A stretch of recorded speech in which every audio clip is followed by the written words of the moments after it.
বিয়াখন যিমানে ওচৰ চাপি আহিছে মনটো সিমানে ভয় লাগি আহিছে।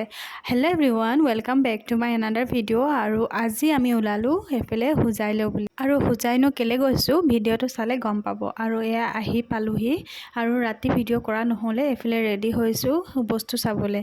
আৰু মোৰ অলৰেডি বস্তু অৰ্ডাৰ কৰি থোৱা হৈছিলে। আৰু এইবিলাক চাওকচোন ৰেডিমেড বস্তু ইয়াত বনাই থোৱা হৈছে। আৰু ইয়াৰ বস্তুবিলাকৰ ফিনিচিংটো সঁচাকৈ বহুত ধুনীয়া হয়।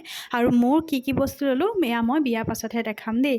এইফালে বস্তু চাই মেলি আমি আলহী খাব আহিলোঁ। আৰু আলহী ঘৰত দেখিছেনে ইমান মৰম লগা পোৱালি এটা লগ পালোঁ। আৰু আমাৰ ছোৱালীজনীয়ে একদম তাইৰ কোচতে ল'ম নে কি কৰিম তেনেকুৱা কৰিছে। ইমান মৰম লগা পোৱালিটো একদম পূৰা হাঁহি থাকে আৰু একদম গোটেইটো বেলেগ মৰম লগা। আৰু মোৰ একদম লৈয়ে আছিলোঁ বহুত দেৰিলৈ।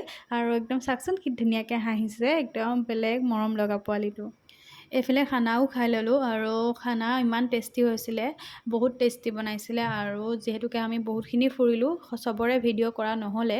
আৰু এইফালে চাওকচোন আমি ঘৰ ৰিটাৰ্ণ আহিলোঁ আৰু বেছি দেৰি নকৰিলোঁ। ৰাতিও মোৰ খানা দাৱত এটা আছিলে আৰু আহি এইফালে খানা দাৱত খালোঁহি বিয়াৰ। আজিলৈ ভিডিঅ'টো ইমানেই আছিলে, ভাল পালে লাইক কমেণ্ট শ্বেয়াৰ কৰিব, বাই।